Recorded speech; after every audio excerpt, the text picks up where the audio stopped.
اللہ تعالیٰ قرآن پاک میں سورۃ التوبہ پارہ نمبر 10 میں ارشاد فرماتا ہے، ان عدت شہور عند اللہ اثنا عشرہ۔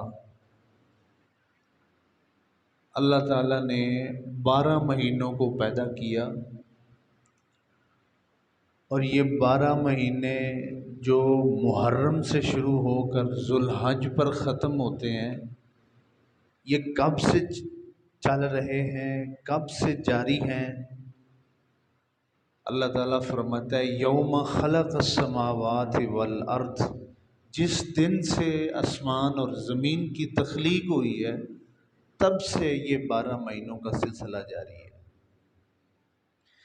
ان 12 مہینوں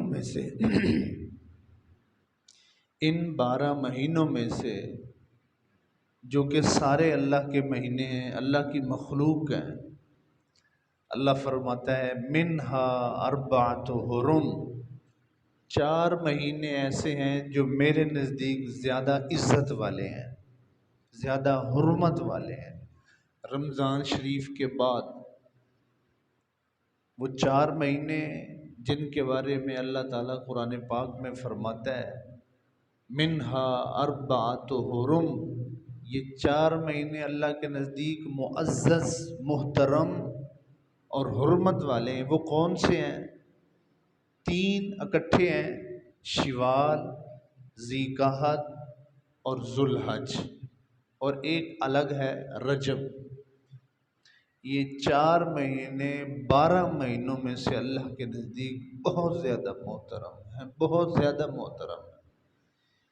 اور ان مہینوں کے محترم اور معزز اللہ کی نظر میں ہونے کا اندازہ آپ اس فرمان سے لگا سکتے ہیں، اللہ کی نافرمانی دن ہو یا رات، کوئی مہینہ ہو، اس کی نافرمانی ہے، گناہ ہے، گناہ کبیرہ ہے، عذاب اور وبال کا باعث ہے۔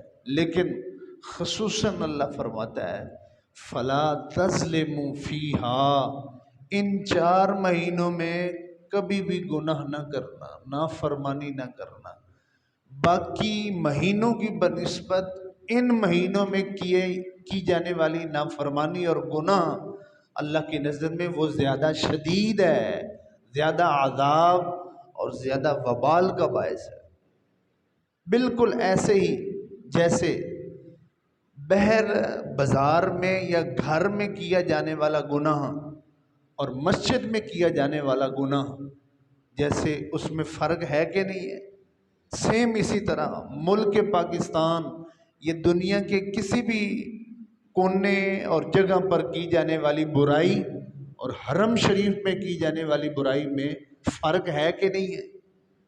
اسی طرح باقی 8 ماہ میں 12 مہینوں میں سے 8 مہینوں میں بندہ کوئی گناہ کرتا ہے، برائی کرتا ہے، نافرمانی کرتا ہے، اس کی بنسبت ان 4 مہینوں میں گناہ اور برائی کا وبال اور اس کا عذاب اللہ کی نظر میں زیادہ ہوتا ہے۔ اس لیے خدا را آپ کوشش فرمایا کریں، یہ جو بھی مہینے چل رہے ہیں، ذوالحج کا مہینہ، یہ حرمت والے مہینے، ان میں کیا جانے والا گناہ اور نافرمانی باقی کی بنسبت وہ اللہ کی نظر میں زیادہ عذاب کا اور وبال کا باعث ہے۔ یہ جو اللہ کا فرمان ہے، اس سے ہمیں پتہ چلتا ہے کہ ان مہینوں کا احترام اللہ کے نزدیک زیادہ ہے۔ تو 12 مہینوں میں سے اللہ فرماتا ہے 4 مہینے مجھے زیادہ محترم۔ تھوڑا سا اس بات کو ہم آگے لے کے چلتے ہیں۔ اس کے بعد سال کے جو 12 مہینوں کے دن ہیں، ان دنوں میں سے 4 دن ایسے ہیں جو اللہ کو زیادہ محترم ہیں، زیادہ عزت والے 4 دن۔ 2 عید کے دن، چھوٹی عید اور بڑی عید، نمبر 3 جمعہ والا دن، اور نمبر 4 یوم عرفہ کا دن، جس کو 9 ذی الحج کا دن کہا جاتا ہے۔ یہ 4 دن رمضان شریف کے دنوں کے علاوہ باقی سال کے جتنے بھی دن ہیں یہ دن اللہ کو زیادہ محبوب ہے، محترم ہے اور معزز ہیں۔ اور ہفتے کے 7 دنوں میں، ایام السبوع، ہفتے کے 7 دنوں میں سب سے افضل اور محبوب دن اللہ تعالیٰ کو وہ جمعۃ المبارک کا دن ہے، اور سال کے سارے دنوں میں سب سے زیادہ محبوب دن اللہ تعالیٰ کو یوم عرفہ کا دن ہے، جس کو 9 ذی الحج کہا جاتا ہے۔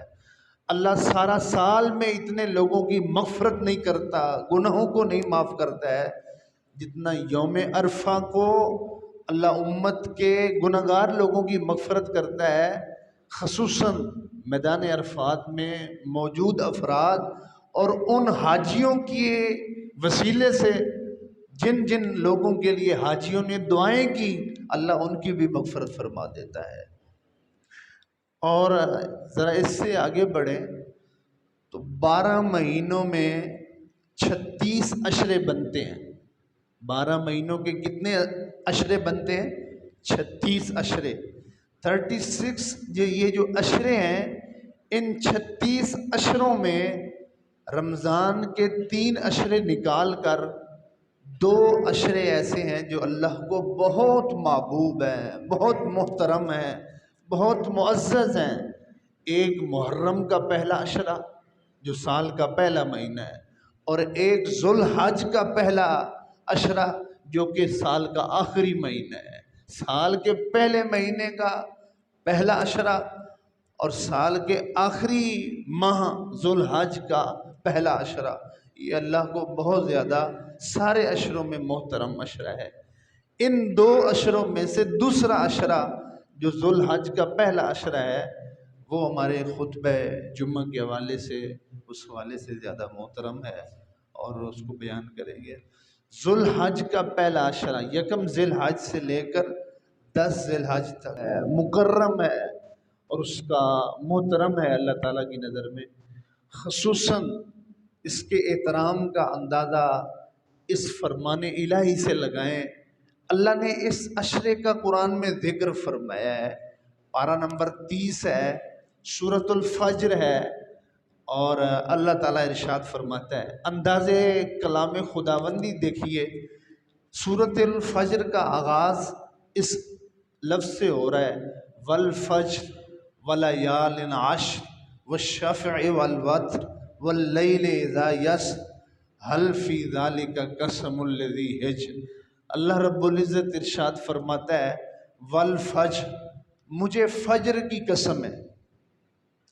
قرآن پاک میں 5 نمازوں میں سے 2 نمازوں کی اللہ نے قسم کھائی ہے۔ قرآن پاک میں اللہ تعالیٰ نے 5 نمازوں میں سے کتنی نمازوں کی قسم کھائی ہے؟ 2۔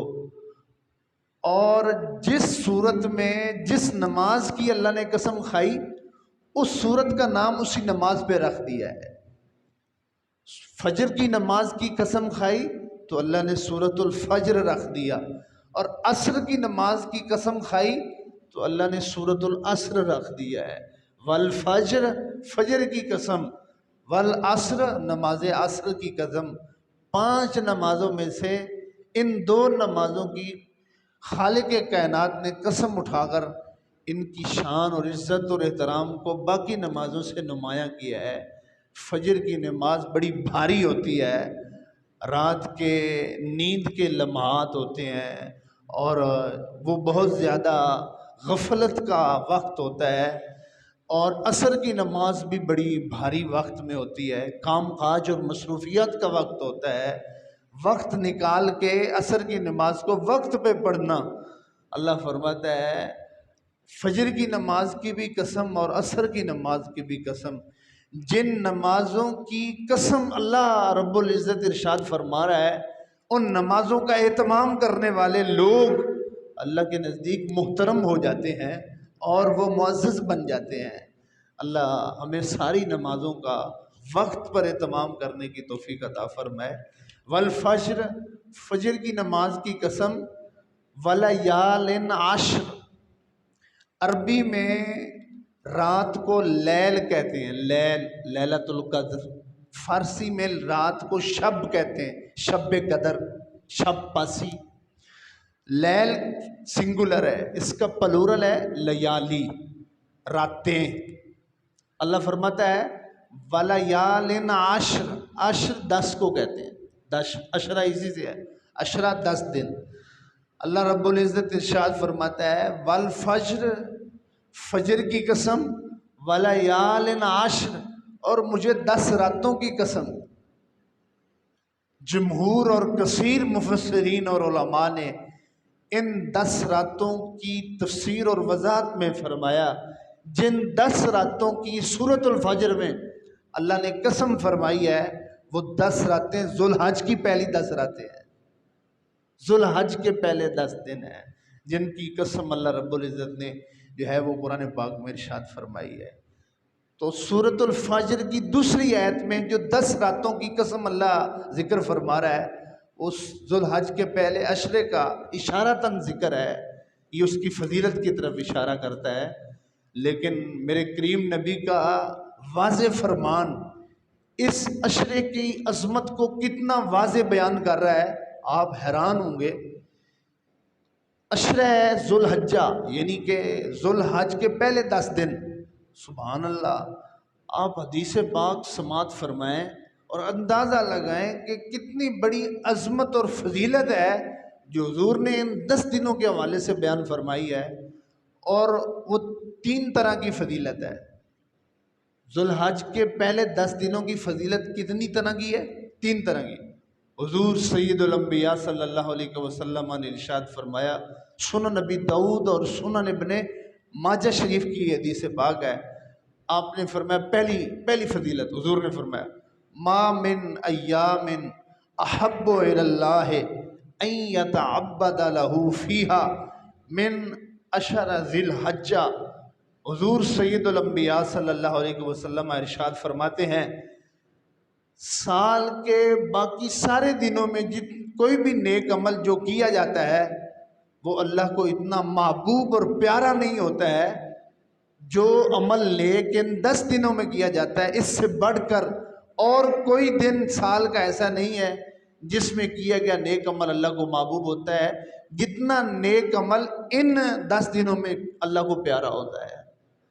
آپ سال کے سارا سال نماز پڑھتے ہیں، روزہ رکھتے ہیں، عمرہ کرتے ہیں، نیکی کرتے ہیں، نوافل ادا کرتے ہیں، صدقہ خیرات کرتے ہیں، لیکن کوئی بھی کی جانے والی نیکی باقی دنوں میں وہ جتنی اللہ کو پیاری ہے ان 10 دنوں میں اگر وہی آپ نیکی کرتے ہیں اللہ اس کو اس سے زیادہ محبوب رکھتا ہے، اس کو زیادہ پسند فرماتا ہے، زیادہ معزز اور محترم سمجھتا ہے۔ یہ ایک فضیلت ہے۔ نمبر 2، اگلی فضیلت اس سے بھی بڑی، حضور صلی اللہ علیہ وسلم ارشاد فرماتے ہیں یعدل صیام کل یوم منہا بصیام سنہ۔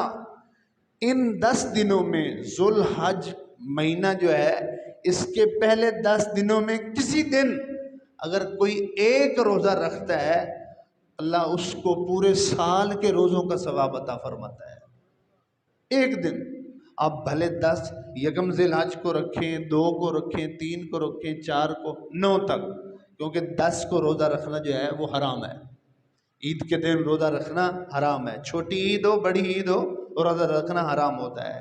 9 ذی الحج تک یکم سے لے کر کسی دن کو بھی آپ ایک روزہ رکھتے ہیں، یہ دوسری فضیلت ہے ذوالحج کے پہلے عشرے کی۔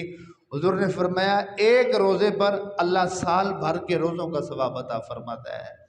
تیسری فضیلت حضور صلی اللہ علیہ وسلم ارشاد فرماتے ہیں اللہ اکبر وقیام کل لیلۃ منہا بقیام لیلۃ القدر۔ یہ والی فضیلت جو تیسرے نمبر پہ ہے سبحان اللہ، یہ سب سے بڑھ کر ہے۔ فرمایا میری امت کا وہ فرد جو ان 10 دنوں میں کسی بھی رات کو عبادت کرتا ہے، کسی بھی رات کو عبادت کرتا ہے اللہ اس کو لیلۃ القدر کی عبادت کے برابر ثواب عطا فرماتا ہے۔ کوئی ضعیف حدیث نہیں ہے، صحیح سیاست کی حدیث ہے۔ رمضان المبارک میں تو لیلۃ القدر کا ملنا نہ ملنا یہ نصیبوں کی بات ہوتی ہے، خوش قسمتی کی بات ہوتی ہے۔ بھلے وہ 21 کو ہو، بھلے وہ 25 کو ہو، بھلے وہ 23 کو، پتہ نہیں کون سی رات ہے، ہم 27 سمجھ رہے تھے، ہو سکتا ہے وہ 21 کو ہو، لیکن میرے کریم نبی نے یہ تو متعین فرما دیا ہے کہ ذو الحج کے پہلے 10 دن میں ہر رات ليلۃ القدر ہے، ہر رات شب قدر ہے، ہر رات شب قدر ہے، اور ہر رات کو جو عبادت کرتا ہے اللہ اس کو ليلۃ القدر کی عبادت کے برابر ثواب عطا فرماتا ہے۔ اور قرآن ہمیں بتاتا ہے سورۃ القدر کے اندر کہ ليلۃ القدر کی رات کو عبادت کا ثواب کتنا ہے؟ خیر من الف شہر، 1000 مہینہ عبادت سے بھی افضل ہے شب قدر کی عبادت کا ثواب۔ تقریباً 83-84 برس اگر بندہ عبادت میں لگا رہے تو شب قدر ایک رات کی عبادت کا ثواب 83-84 برس کی عبادت سے افضل۔ اور عشرہ ذو الحج کی 10 راتوں میں کوئی رات بھی آپ عبادت کرتے ہیں اللہ آپ کو شب قدر کے قیام کا ثواب عطا فرماتا ہے۔ اس لیے آپ کوشش فرمائیں کہ ہر رات جو ہمارے یہاں بھی گزر رہی ہے، آج غالباً چاند کی جو ہے وہ 4 ہے رات کو، تو ہر آنے والی 9 ذی الحج تک رات، ساری رات آپ قیام نہیں کر سکتے، عبادت نہیں کر سکتے، کم از کم 2 نفل آپ عبادت کی نیت سے، قیام اللیل کی نیت سے 2 نفل کم از کم فرضوں اور نمازیں جو فرض ہیں اس سے ہٹ کے آپ ضرور پڑھیں، کم از کم 2 نفل، زیادہ سے زیادہ جتنی آپ کے اندر استطاعت ہے۔ آپ کا ان راتوں کے قیام اور عبادت میں ضرور حصہ پڑ جائے گا، اور ليلۃ القدر کے برابر آپ کا ثواب جو ہے اس میں آپ کا حصہ پڑ جائے گا۔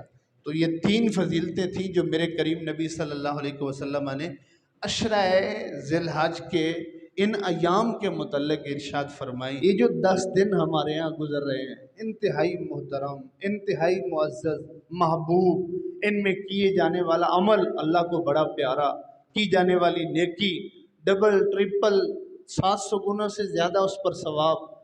کوشش کریں خدا را نافرمانی سے بچیں، خصوصاً ان دنوں میں کوئی آپ کے ہاتھوں سے برا عمل سرزد نہ ہو، نافرمانی سرزد نہ ہو، گناہ کا عمل کا ارتکاب نہ ہو، باقی دنوں سے زیادہ اس کا وبال آپ کی زندگی میں آئے گا، اس کی سزا اور عذاب آپ کی زندگی میں آئے گا۔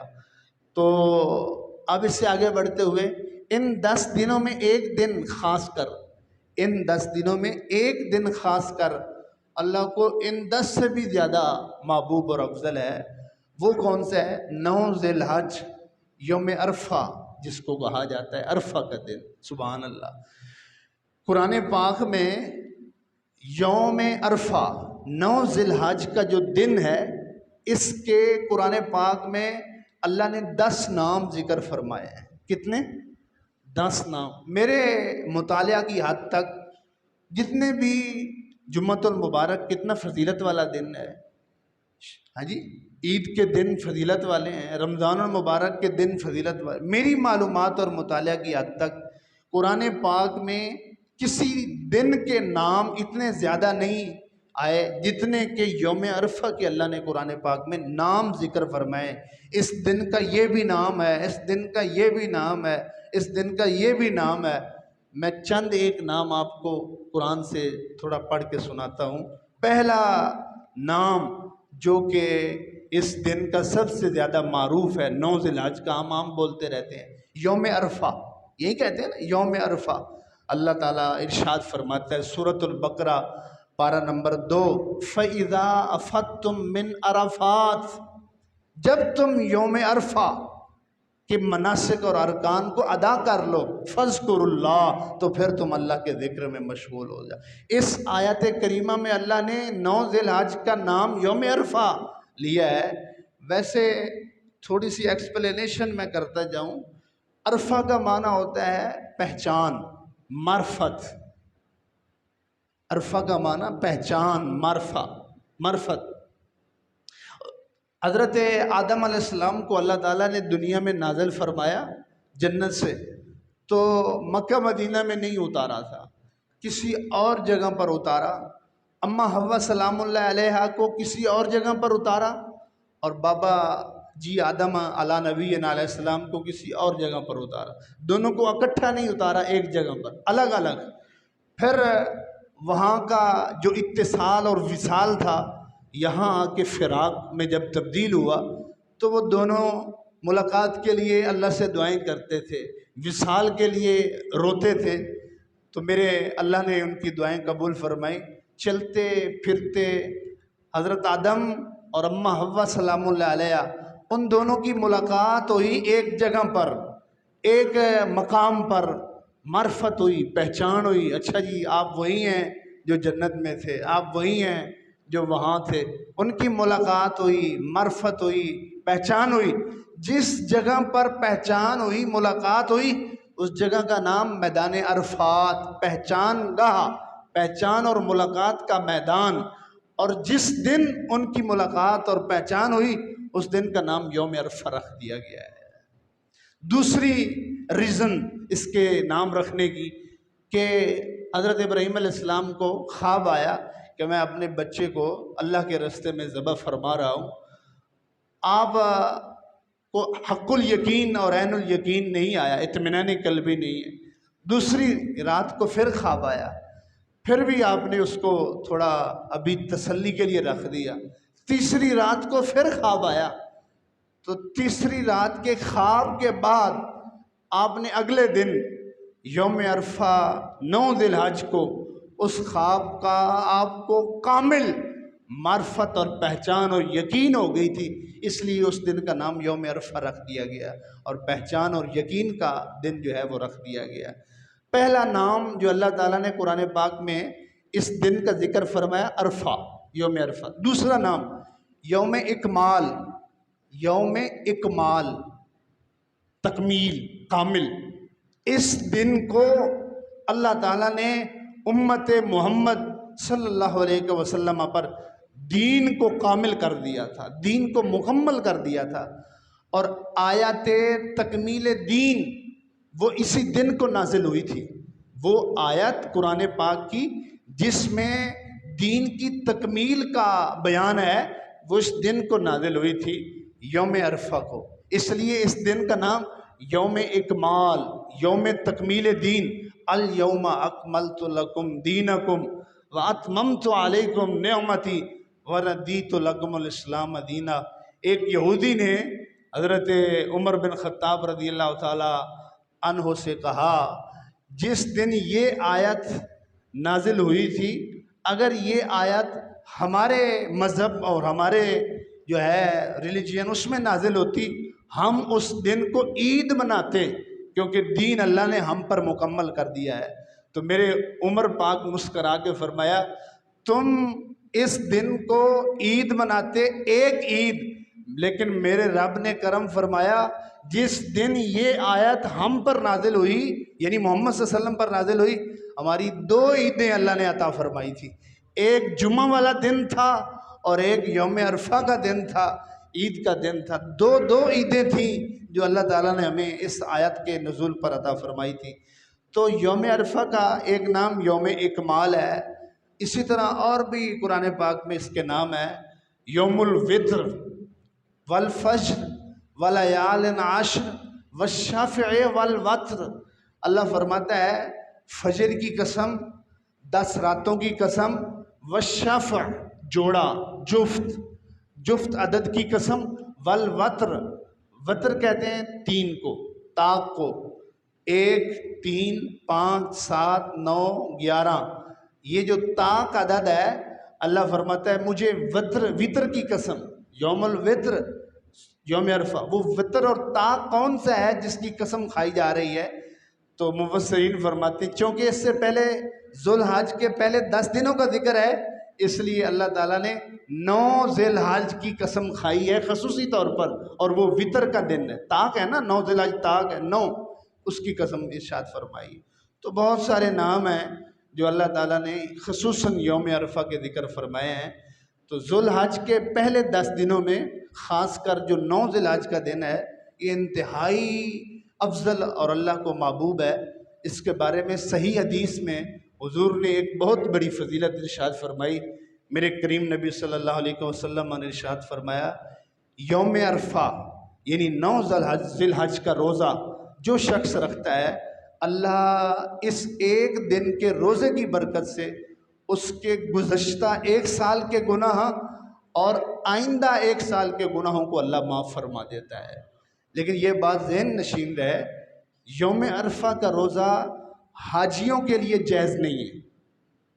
یوم عرفہ کا روزہ حاجیوں کے لیے جائز نہیں ہے۔ وہاں پر جب آپ حاجیوں سے مراد یہاں کے حاجی نہیں ہیں، آپ میں بھی کتنے حاجی لوگ بیٹھے ہوئے ہیں، حاجیوں سے مراد ہے جو حج کر رہے ہیں۔ یہ نہیں سمجھنا قاری صاحب نے کہا ہے کہ جو حاجی ہیں ان پر نہیں روزہ رکھنا، نہیں، حاجی کا مطلب ہے جو وہاں حج کر رہے ہیں، حج کے مناسک اور ارکان ادا کرتے ہوئے جب 9 ذی الحج اور یوم عرفہ آتا ہے اس وقت وہاں پر ان کے لیے روزہ رکھنا ناجائز ہے۔ یہاں جو شخص ہے اس پر روزہ رکھے گا تو اس کو یہ فضیلت جو ہے وہ حاصل ہوتی ہے۔ دن کے حوالے سے صرف وہ میں عرض کر کے پھر میں اجازت آپ سے یوم عرفہ کے حوالے سے اللہ سنن ابن ماجہ کی حدیث پاک ہے، میرے کریم نبی صلی اللہ علیہ وسلم نے 9 ذی الحج کو میدان عرفات میں حجۃ الوداع کے موقع پر، جو آپ کے زندگی کا آخری اور پہلا حج شریف تھا، آپ نے ایک دعا فرمائی میدان عرفات میں 9 ذی الحج کو۔ دعا کیا فرمائی؟ اللہ میری امت کی مغفرت فرما، میرے امت کا وہ فرد جو ایمان کی حالت پر دنیا میں جائے اس کی مغفرت کا کوئی نہ کوئی ذریعہ قیامت کے دن اللہ تعالیٰ بنائے۔ حضور امت کی مغفرت کی دعا کرتے رہے، ایک دفعہ نہیں کی، کرتے رہے، یہاں تک کہ اللہ تعالیٰ نے میدان عرفات میں ہی 9 ذی الحج کو یہ خوشخبری دی، اے میرے نبی صلی اللہ علیہ وسلم، آپ کی مانگی گئی دعا امت کے حق میں اللہ تعالیٰ قبول فرماتا ہے، لیکن جو ظالم آپ کی امت کا فرد ہوگا اللہ اس کی مغفرت نہیں کرے گا۔ باقی ہر ایک کے لیے کوئی نہ کوئی وسیلہ، کہیں آپ کے شفاعت کا دامن میسر آ جائے گا، کہیں کوئی نیکی آ کے اس کو لے گئے، کہیں اللہ کی رحمت اس کو جو ہے وہ جنت میں لے جائے گی، لیکن جو آپ کی امت کا ظالم ہے میں اس کی مغفرت نہیں کروں گا۔ جب اللہ کی طرف سے یہ پیغام آیا تو میرے کریم نبی نے اس پر آگے سے کیا ارشاد فرمایا اور اللہ کی بارگاہ میں درخواست کی دعا کے انداز میں، اے رب ان شئت اعطیت المظلوم من الجنہ وغفرت للظالم، اللہ فریاد ہے، درخواست ہے، دعا ہے، میری امت کا مومن فرد لیکن اس کے دامن میں ظلم کا داغ ہے، اس کی زندگی اور نامہ اعمال میں ظلم کا گناہ ہے، تو اس کی بھی مغفرت فرما، اس انداز میں کہ جو ظالم ہے اس کی طرف سے مظلوم کو تو جنت عطا فرما دے، جو مظلوم ہے حق لینے والا ہے اس کو جنت عطا فرما دے، اور ظالم کو جو ہے اس کی بھی مغفرت فرما دے۔ لیکن یہ دعا قبول نہیں ہوئی۔ حضور 9 ذی الحج کو میدان عرفات میں یہ دعا کرتے رہے، قبول نہیں ہوئی، یہاں تک کہ اگلا دن جب آیا 10 ذی الحج کا تو آپ مزدلفہ میں تشریف لائے، رات کو ہی مزدلفہ میں پہنچ گئے، ساری رات حضور نے مزدلفہ میں دعا کی اور یہی دعا کی، ایک ہی دعا کی، مزدلفہ میں ساری رات دعا کی اور یہی کی۔ جب مزدلفہ کے پہاڑوں میں سورج کی طلوع ہونے کی کرنیں پڑی اور روشنی جو ہے وہ پھیلنے لگی تو صحابہ کرام نے ایک اونچی جگہ پہ بیٹھے کریم نبی کو دیکھا کہ آپ مسکرا رہے ہیں، چہرہ مبارک سے غم اور دکھ کے آثار چھٹ چکے ہیں اور خوشیاں چھم چھم برس رہی ہیں۔ ہاتھ جوڑ کے عرض کی، یا رسول اللہ، اتنا تبسم، اتنی خوشی کی فراوانی اور اتنی مسکراہٹیں آپ کے چہرے پر ان مزدلفہ کے پہاڑوں میں، کس چیز نے آپ کو اتنا خوش فرمایا؟ میرے کریم نبی نے اشارہ کر کے فرمایا، وہ سامنے مزدلفہ کے ایک پہاڑ پر میں دیکھ رہا ہوں شیطان چیخے مار کے رو رہا ہے اور مٹی سر میں ڈال رہا ہے اور پٹک رہا ہے اپنے آپ کو اور پیٹ رہا ہے اپنے منہ کو کہ جو دعا میں عرفات کے میدان سے مانگنی شروع کی تھی اللہ نے آج مزدلفہ میں آج صبح کو وہ دعا بھی میری قبول فرما لی ہے۔ اور اس دعا کا انداز کیا تھا کہ تاکہ آپ کے ذہنوں میں ایک اشکال ہے وہ بھی دور ہو جائے، ساتھ دوسری حدیث اس میں شامل کریں کہ ظالم جس پر اللہ کرم فرمائے گا، جس نے کسی کا حق لیا ہوا ہوگا، جب تک وہ حقدار معاف نہیں کرے گا تب تک معافی نہیں ہوگی۔ جس سے زیادتی ہوئی ہے وہ مظلوم جب تک معاف نہیں کرے گا معافی نہیں ہوگی۔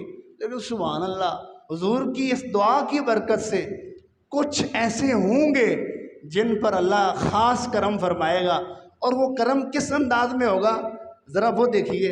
حضور فرماتے ہیں صلی اللہ علیہ وسلم، دو بندے قیامت کے دن اللہ کے سامنے کھڑے ہوں گے، ایک حق لینے والا ہوگا اور ایک حق دینے والا ہوگا، ایک ظالم ہوگا ایک مظلوم ہوگا۔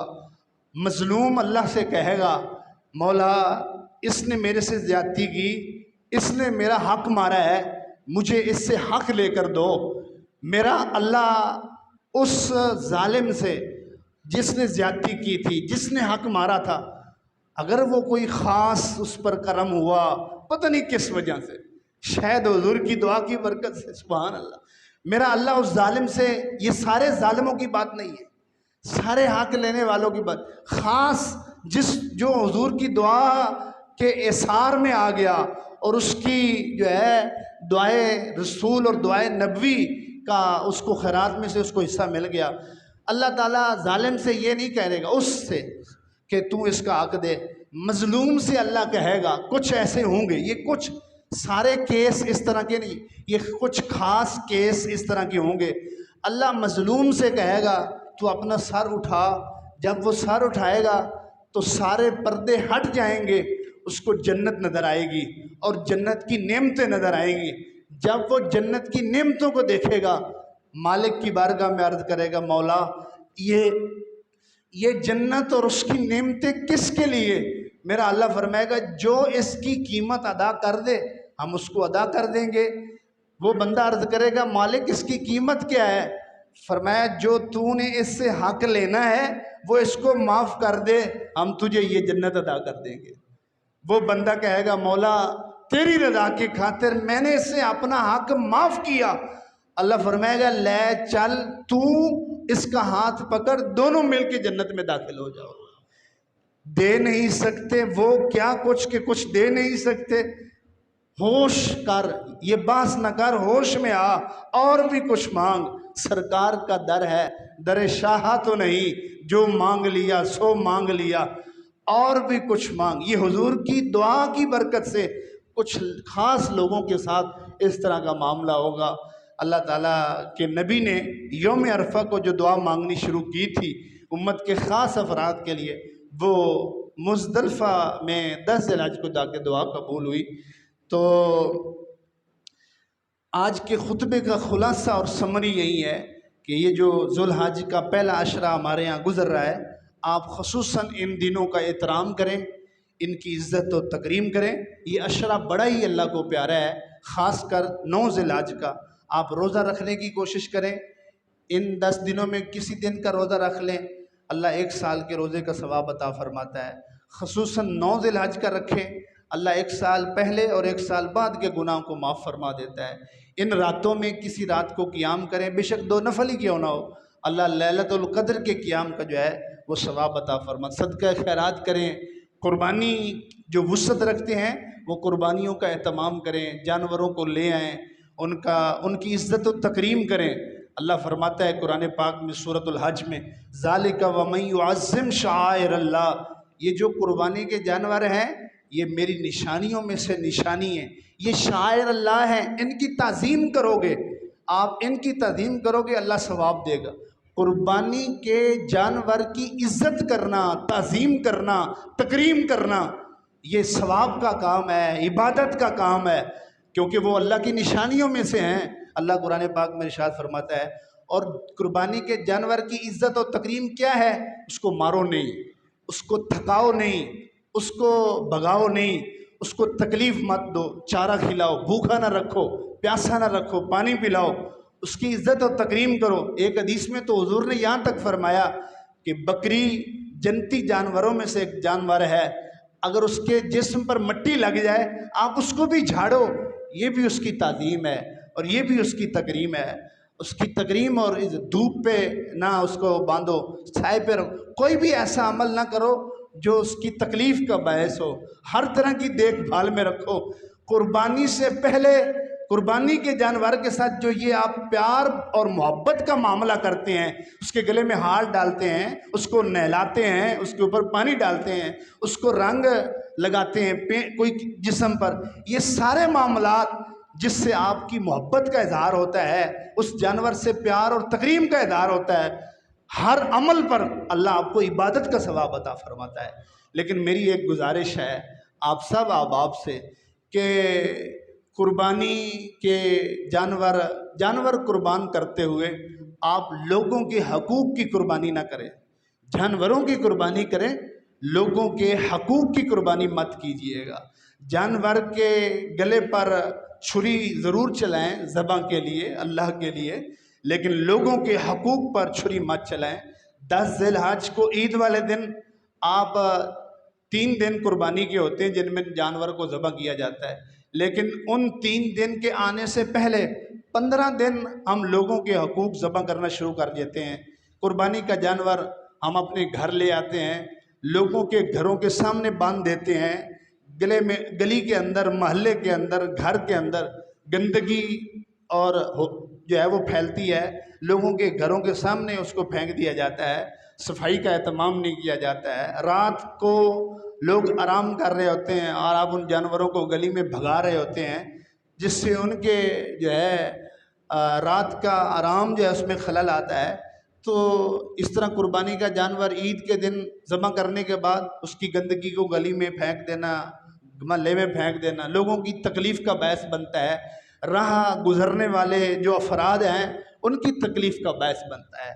کہیں ایسا نہ ہو کہ قربانی کرنا واجب ہے اور ایک واجب عمل کی ادائیگی میں آپ اتنے لاکھوں گناہ کما لیں اور اتنے زیادہ برائی کے ارتکاب کر لیں اور اپنے دامن کو اللہ کی نافرمانیوں سے بھر لیں۔